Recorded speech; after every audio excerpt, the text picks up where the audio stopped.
Hi there, welcome to Camping Secrets. I'm Marky Mark. About a month ago, maybe even 6 weeks ago, I got contacted by Bluetti. Bluetti are a company who make power packs and solar generators and home power station mains replacement devices, big battery packs, and they make some really good gear. But they wanted me to test and review their new AC180 power station, which I've got here. And I didn't want to just rush out a review like a lot of people do. I took time to use this over the last few weeks, testing it in a variety of applications. And I've come to some conclusions about it, which I'll get into in the video. But it is a good device, that's the summing up. But my real question is, does it do anything new that hasn't been seen before? I can see why Bluetti have made it. It fits nicely between the AC200P, their 2 kilowatt device, and their EB70, the smaller device, which we reviewed previously. You might be able to check a video somewhere up there. So this slots in nicely into their range. It's compact. It can be charged directly without an external power brick. So that's a very welcome update by Bluetti. But does it do anything new? Let's dig into this.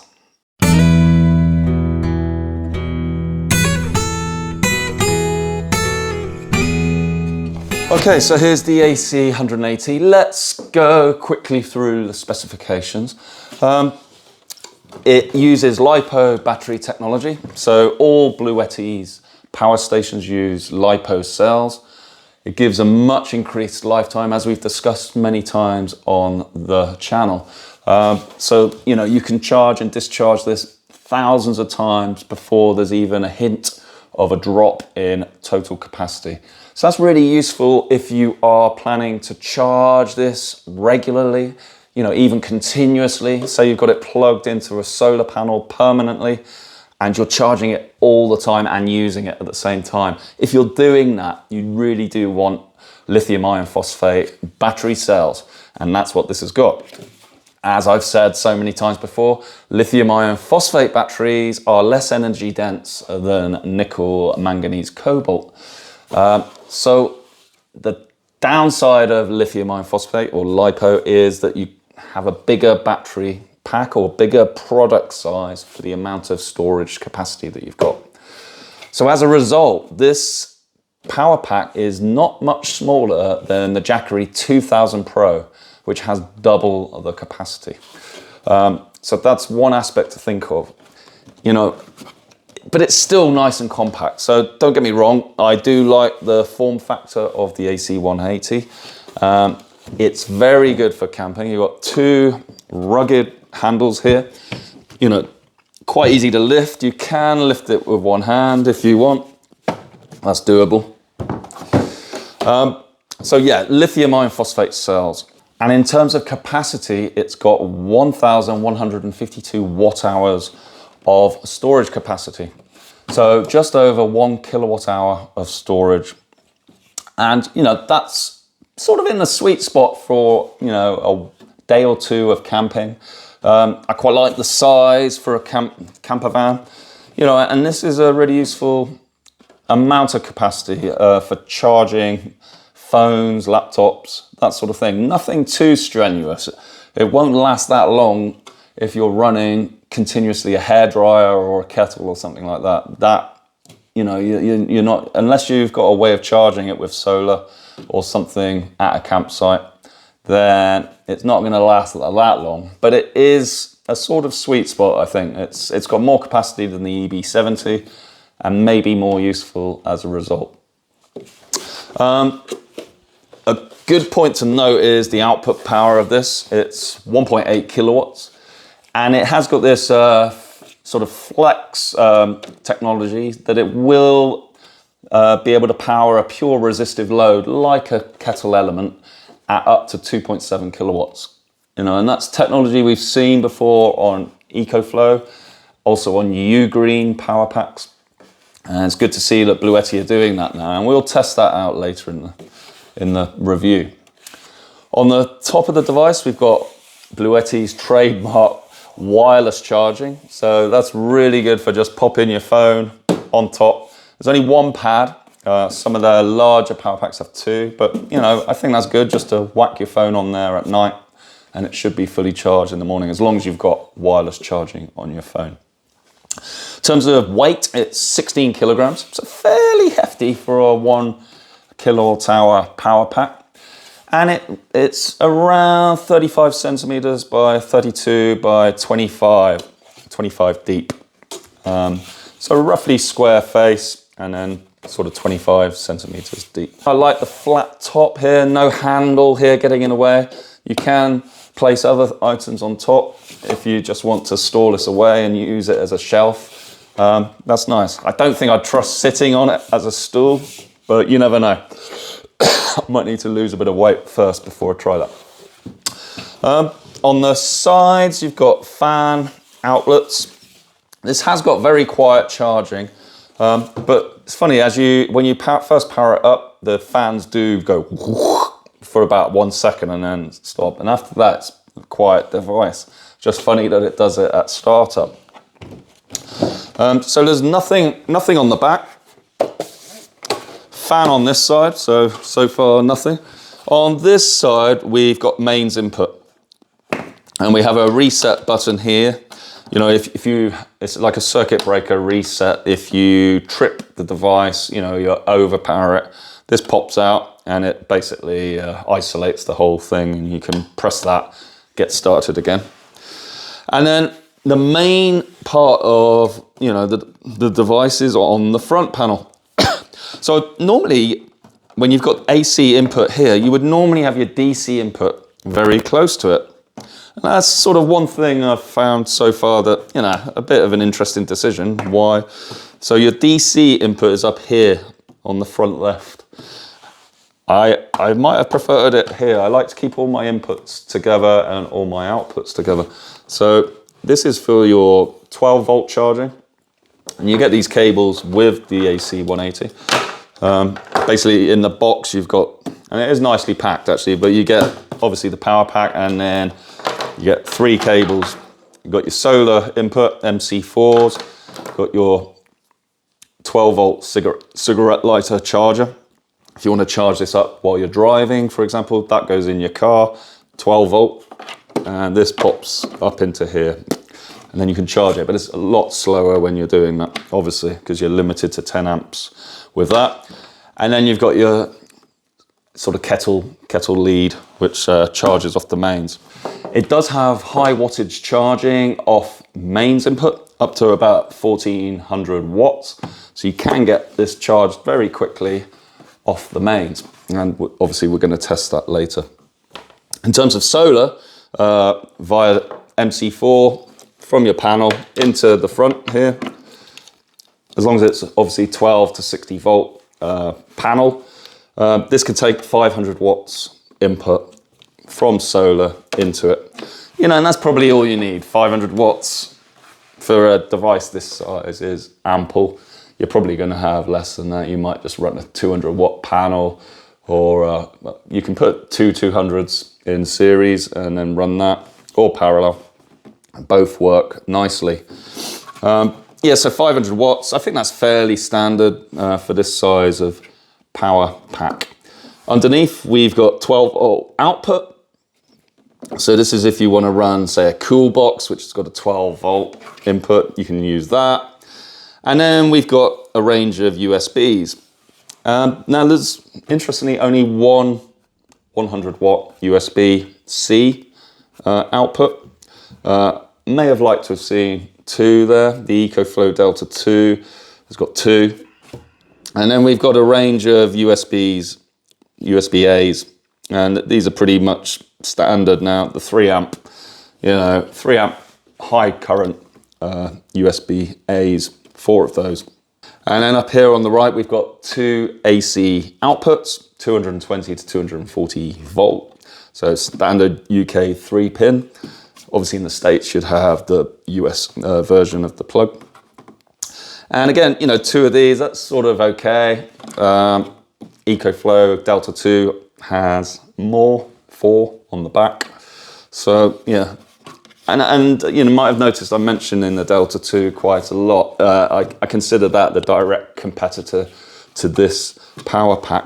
So later in the review, we'll do a direct sort of head-to-head shootout on those two. And then we got a few buttons here for activating the screen. Long press on here turns the device on.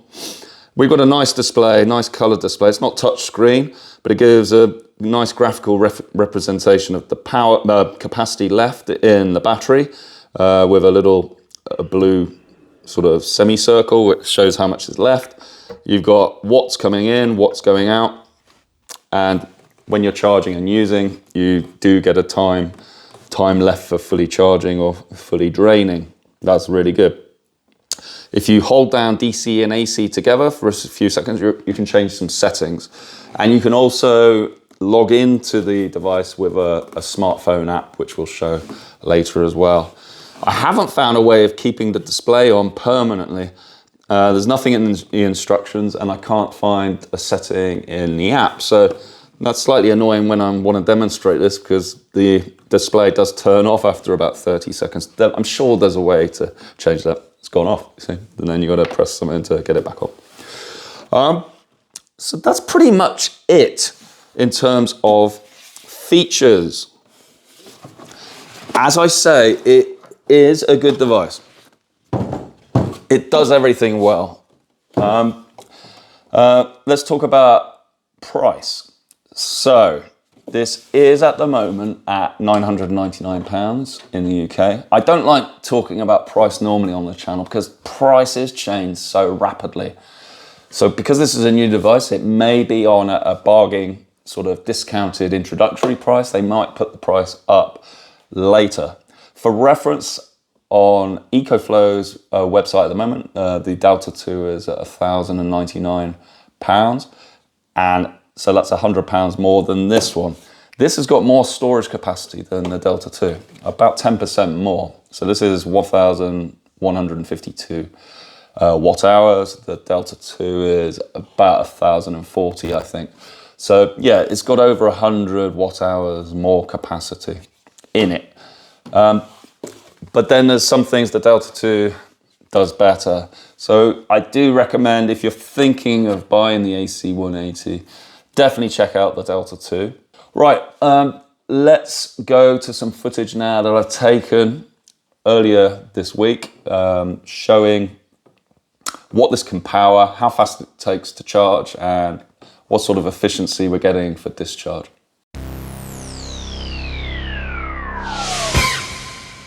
So let's just turn on the AC180 while I film the screen, and we might hear that little fan noise I mentioned before. So let's hold down the power button, turns on. A little blip on the fans, really interesting that. And let's activate the AC. Little click there. So that's the inverter activating. And actually, once the outputs are on, this consumes 15 watts all by itself. So that does eat into the efficiency of the unit a little bit, especially when you're powering, you know, small items like a 40 or 50 watt cooler.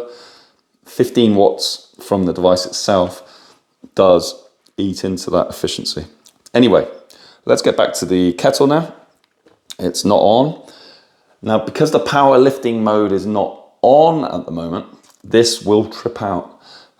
So we'll see the kettle light up, and then we'll see this sort of stop working. So let's turn on the kettle. 1, 2, 3. Trip. Bang. And now we've got an alarm, red overload alarm on the AC180. So at the moment now, that is not going to work, and basically we've got to turn it off and back on again to get it working again. Because you can try this little override switch on the side, and my thought was that that should reset the inverter, but it doesn't, it's off. So let's turn off the kettle. Yeah, it doesn't. So I think there's nothing for it but to turn off the output You can't even do that. So let's turn off the whole unit. Hold that down, long press, and then back on. There we go. There's the blip of the fans again. Right, now we'll enable the powerlifting mode and see if there's a change in behavior. I've got a feeling there will be. Right, so how do we do that? So what we do is we enter the settings mode on the front panel here. You can do it on the app, but you can also do it on the front here. You do that by holding the DC and the AC down together for a few seconds, and then the 50 Hertz should start flashing. Now to enter powerlifting mode, you hold down the AC button for a few seconds, and then a little muscle arm pops up on the screen. Let's hold that down. There's the muscle arm. So that is now activated. Let's hold those down again to get out of settings mode. And let's try the kettle again. Right, so let's do exactly the same experiment now.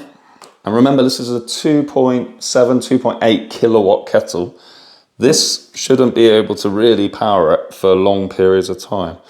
But let's see. Oh, didn't put the AC on, so hold the AC on. That's powered up now. Hear the click. Let's put on the kettle. And it hasn't tripped. So you can see it's limited the output to just under 1700 watts. And effectively what it has done is it's turned now the kettle into a lower watt version. So even though it wants to draw 2.8 kilowatts, the power station has made it only draw 1.7 kilowatts. So that's quite nifty if you're going camping, because you may have a high power kettle. You don't want to buy a 2 kilowatt kettle or a 1 kilowatt kettle. It's more expense. Why can't I just take my normal kettle camping? With the AC180 and this powerlifting mode, you can do that.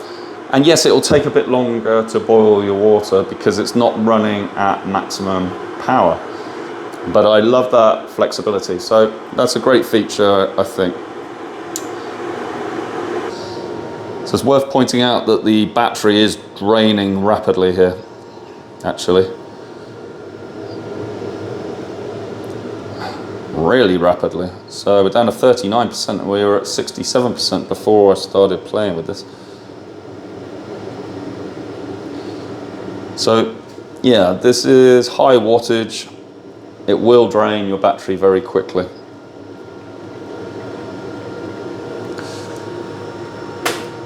So I'd say kept the kettle boiled in maybe 3 or 4 minutes there.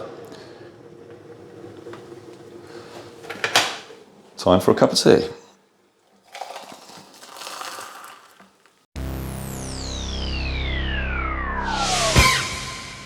Next up, the toaster.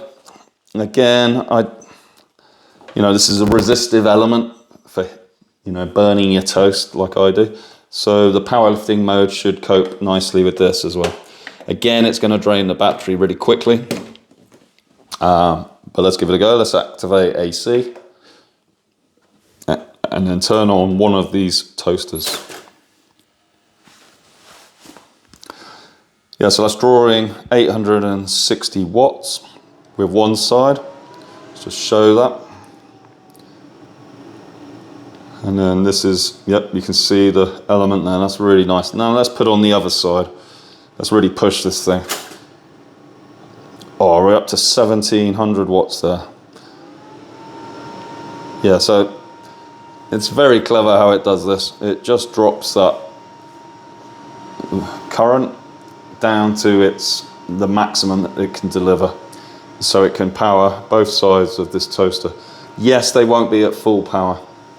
But then, again, if you're camping, I'm not so worried about time to do things. I'm not so worried about the time to boil a kettle. I'm not so worried about the time to brown your toast. It's more a relaxed way of life when you're camping.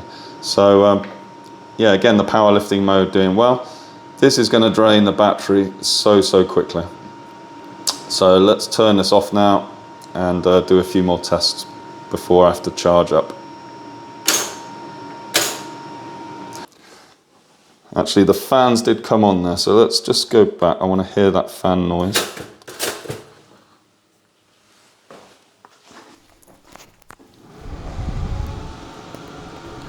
So when you're drawing a lot of power on this, you do get some fan noise.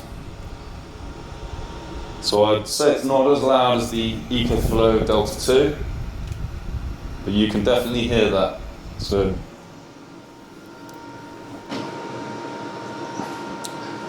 you know, it's like a sort of fairly loud hum. Is it annoying? I don't know. I think the thing to realise is you're not going to be running at this sort of power level with this kind of power station for long. So that fan periodically coming on like that is probably not a big deal. When charging, I don't think it makes a noise, but we'll test that out very soon when we get to 0%. But worth bearing in mind that the fans do come on when you're using the powerlifting mode and just up towards the maximum output power of the inverter.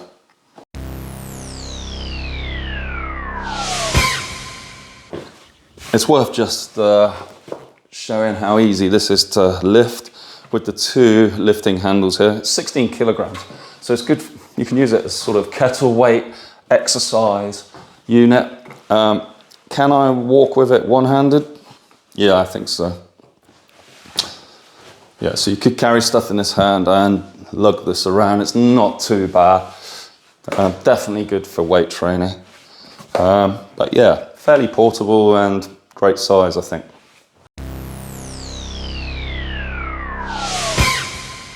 So another resistive element is the good old-fashioned hairdryer. Now, obviously, I don't require this appliance. I don't really know what it is. I haven't seen one for probably 30 years. Anyway, jokes aside, let's try it out. So if you want really hot heat with this at its max, this probably isn't the power station for you. The power lifting mode is going to drop the power to the hairdryer. It may not even work. Let's see what happens, but you're not going to get max power. So let's turn it on. So it's about 1,000 watts there. Now let's turn it on to max power and see what we get. 1,400 watts. It's definitely got some heat. 1,432 watts. And then let's just watch that battery drop.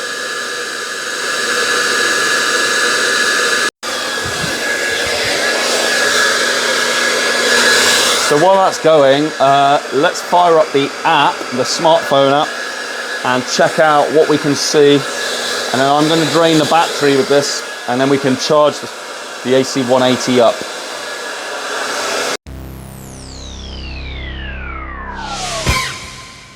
So here's the screen showing the available device. I'm using Bluetooth in offline mode. Just click on that, and it should click into the device. So very standard sort of power display here showing the charge on the battery remaining and also power in and power out. At the moment there's no power coming in and none coming out. I've got DC and AC activated. You can turn those off from here if you don't want them, but I do. You can also activate the power lifting mode via the settings. So I've got power lifting on, you can turn that off quite easily. And charging mode, you can do turbo, may as well do turbo. And then eco mode is, it will turn off your AC and DC outputs after a certain amount of time. We don't want that. And that's pretty much all you can do here. As I said, I can't find a way of keeping the screen of the display on for long. But let's turn on the hairdryer now and start draining that battery down to 0. You can see now we've got 1.4 kilowatts coming out.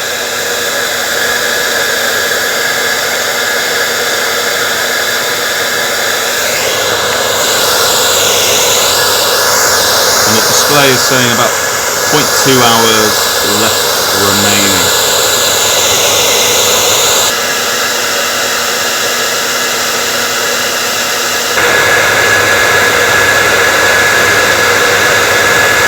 Fans are on the AC180. You can't hear them.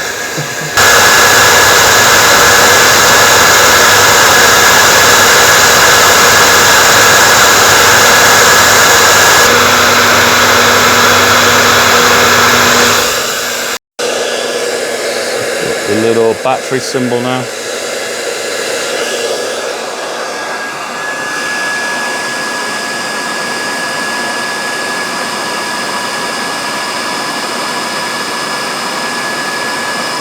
Very well.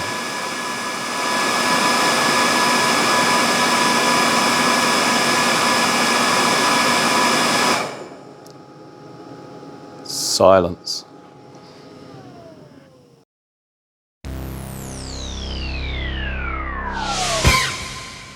So we're down to 0% on the screen, actually 0.1%. But in the instructions for the AC180, Bluetti say that the depth of discharge that they use on the battery pack is 90%. So effectively what that means is, even though it says 0% on the screen and you can't take any more juice out, the battery still has some residual charge in them, around 10% of the total. So it's worth knowing, and they've done that to increase the lifetime of the cells. If you drain lithium batteries right down to zero, like completely zero, they can get irreparably damaged. So it's a safety feature. It will increase the longevity, but it's obviously capacity you can't use. So in that 1,152 watt hours of capacity that they state, you know, at least 10% of that is not being used. And then of course you've got the efficiency of the device itself. So running the fans, running the display, inverter efficiency. So you're never going to get more than 90% of the actual capacity, and it's probably going to be closer to 80%. But we'll test that later. As we're so low now, we're going to charge up. We're going to measure the charge time of this. I'm expecting really good things because it can take in 1.4 kilowatts. So it should be under an hour, hopefully, depending on how quickly it ramps up. Now, I have just fully discharged it in quite a rapid manner, and I have seen cases before when you do that, the power station won't charge as quickly as you hoped it would, because maybe the temperature's high inside and it ramps up the input power more slowly. So we'll see how long this takes. I've got my stopwatch ready. So this is plugged into the wall. We just plug in the kettle lead. No external power brick with the AC180, which I really like. You just plug directly in. So when you go away, you don't have to be taking extra power bricks. You just bring the cable, if you've got hookup, and then plug it in. So let's get the stopwatch ready. And then 1, 2, 3, go. We're on. Fans going. Power in. So starting about 300 watts in. 400, 500, 600, 800 watts. So that's a really rapid ramp. I've seen much slower than that. We're over a kilowatt now going in. 1.2, 1.3 kilowatts, 1.4 kilowatts. So we're straight up to maximum power.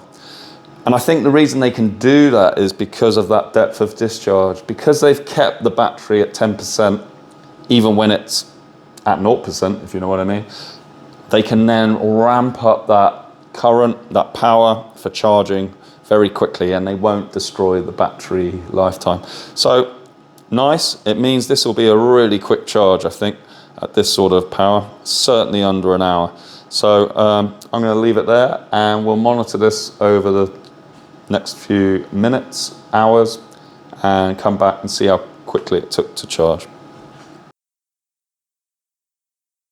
Just before I go and have my lunch, and while this is charging, I'll just do a very quick test just to see whether we can still use items while you're charging off the mains. So let's just, got a lamp here, mains lamp, so let's just quickly turn on the AC output, plug that in, and then can we turn on the lamp? Yes, we can, so that's great. So you can do simultaneous charging and discharging at the same time. Thumbs up. And one final thing before I go for my lunch. This is in turbo charging mode, which I applied on the app.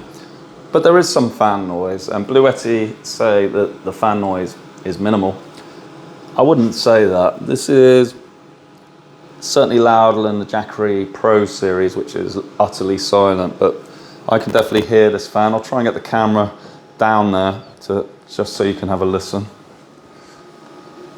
Actually, my microphone should do it. So yeah, a little bit of warm air coming out, but certainly not totally quiet. But of course, with the app, you can lower the amount of current that comes in for charging, and that will presumably lower that fan noise. But I'm trying to charge as quickly as possible just to see what the minimum time is for charging. So I'm going to keep it in turbo charging mode. Power's ramping down now. We're up at 97%, and we've just broken the hour. So I'm guessing it'll be about an hour and 5 minutes. Let's wait and see.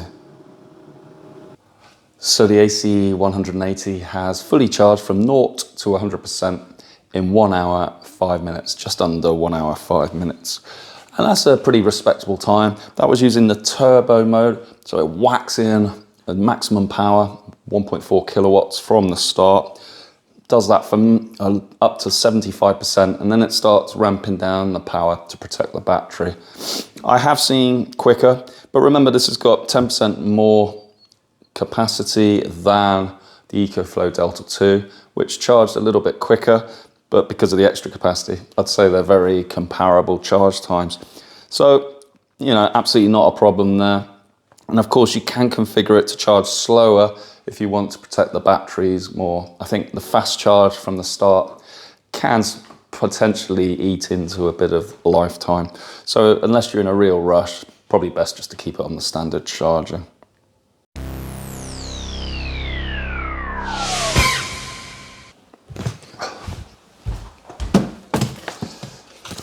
So I've had my lunch now, and I want to do a discharge test on the AC180. And I'm going to use a Coolbox, because this is the sort of camping pack I want to take camping. So I want to know how long is it going to last. This can take mains, so I'm going to use the inverter coupled with my power meter here to measure how much capacity this really has got.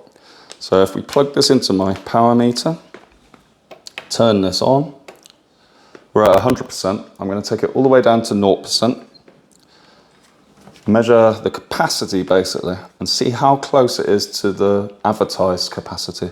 And then I can work out what's the effective efficiency of this. A good number is up towards 90%, an average number is about 80 to 85%, and then a bad number is under 80%, say 75. So I've got no preconceptions. This will probably, if this takes around 50 watts, it should last about 20 hours. So I'm just going to leave this running overnight, and then this should tell me how much capacity and what the efficiency is. So let's get it started. Let's plug that in, turn on the AC, turn on the Coolbox. That's powered up. Got 60 watts, 56 watts coming out. Let's just film that, show you.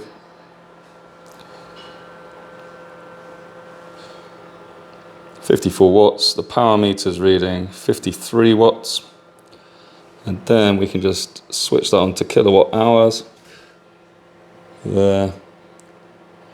And that should ramp up as we use more and more power. So see you in 20 hours or so.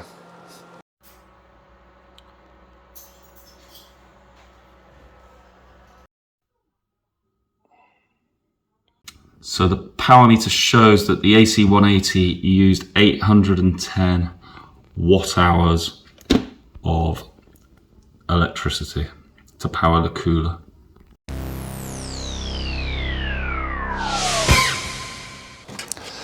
So that's the conclusion of the discharge test. I basically plugged in a representative test really. I took a Coolbox, a thermoelectric Coolbox, the sort that you would take on a camping weekend, draws about 50 watts.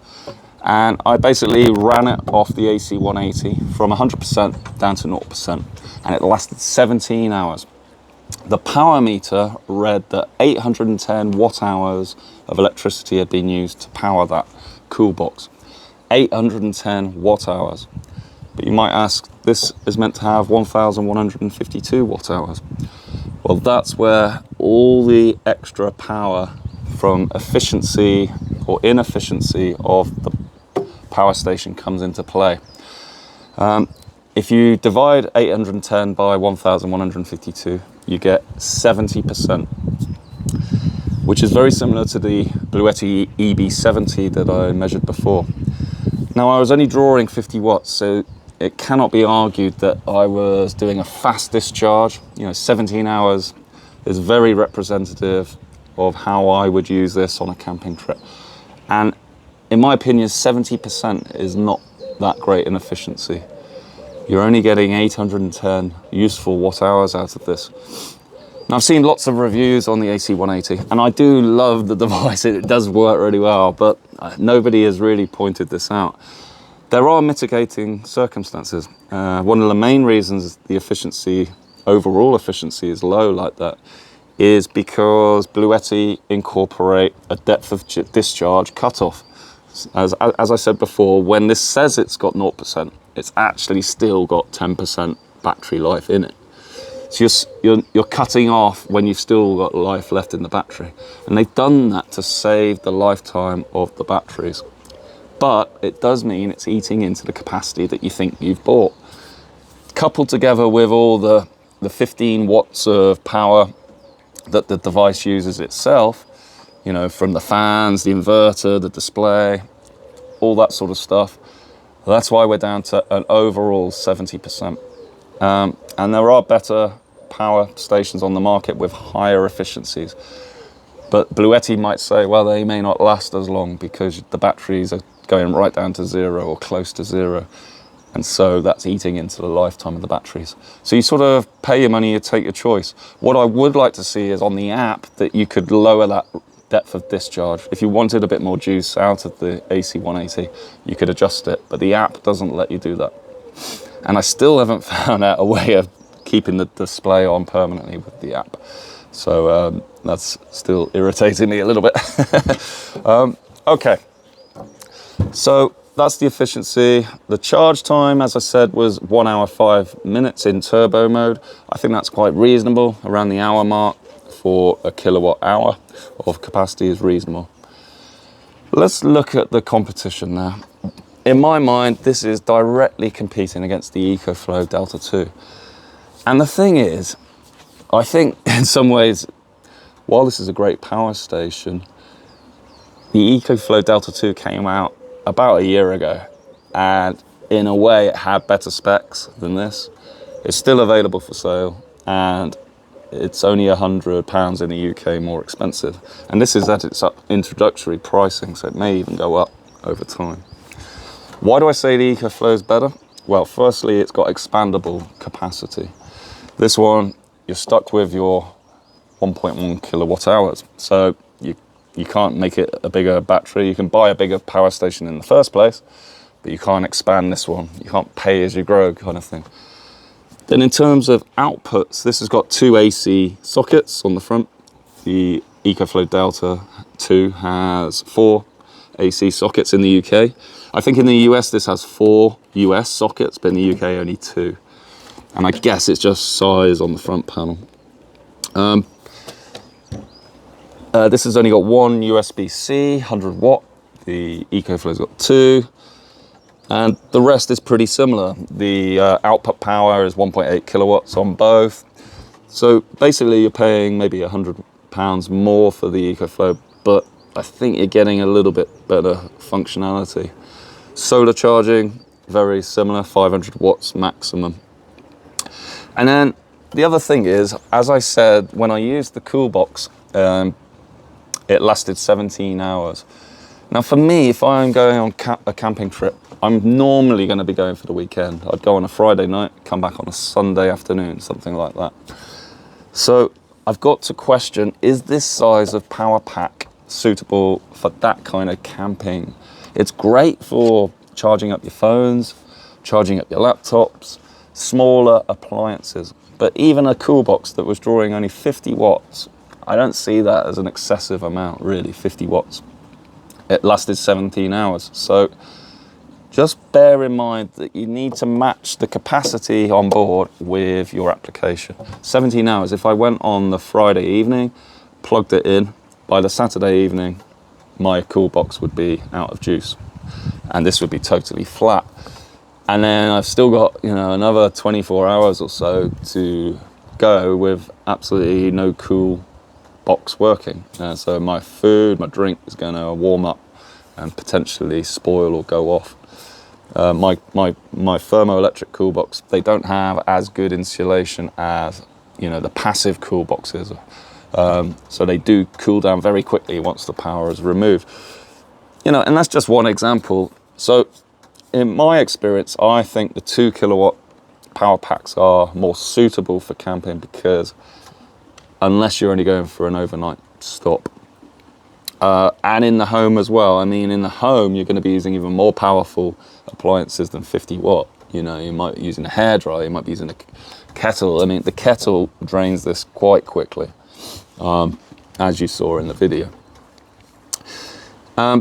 One interesting thing to note, I'm a big fan of the Jackery 2000 Pro, which uses lithium NMC batteries. And basically it's got 2.2 kilowatt hours, nearly double this, and the box is about the same size.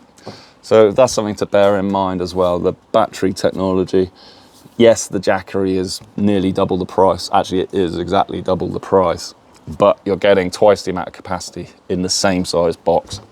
Just something to bear in mind. So let's go through my conclusions and summary on the Bluetti AC180. I was sent this for review by Bluetti, and I'm giving you my totally independent thoughts on it. It's a very well made power station. I've not seen any problems with it cutting out or draining suddenly fast. I like a lot of features about it. I like the fact there's no external power brick. Bluetti have caught up with the times now, and this is delivering pretty much, table stakes, what I would expect. The slight extras that you get are the wireless charging on top, which is a Bluetti speciality. I do like that. The handles are good. You can lift it one-handed, but it does tilt. Weight at 16 kilograms is fairly high for a fairly small power pack. And it's just got pretty much what you'd expect. Like I say, the table stakes. You've got 4 USB-A's, the USB-C. Display is good. The app, probably lacking a few settings, adjustments. Even in the advanced parameters, you can't really change, that depth of discharge or items like that. I do like the powerlifting mode, where you can run a high power kettle with a resistive element, say.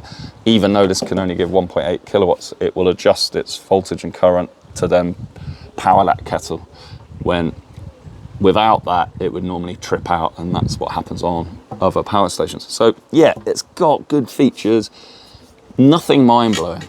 Would I recommend it? Yes, I would, because at the moment the price is exceptionally good. At £999, it is a decent price. So check out the latest price. I've got a link in the description below. There's other power stations on the market very close to this in terms of performance. This hasn't got any major differentiating features. So if you've got an EcoFlow Delta 2 or Jackery 1000 Pro, I wouldn't be rushing to change it. If you're in the market for a new power station, then this is a perfectly good buy. It does a lot of things very well. The slight concern is that efficiency, that 70% efficiency. So you're not quite getting that full kilowatt hour that you would hope to be getting. But that is a problem on all power stations. But in this case, there's no tweakability in the app. So you're basically stuck with 70%. Anyway, these are just my results from my testing with the Bluetti. Just my independent thoughts on it. I hope you've enjoyed the video. I'm going to be going camping this weekend. It's Friday today, and I'm going to put it through its paces again. So thanks for watching. Please like and subscribe, and we've been Camping Secrets. Thanks for watching.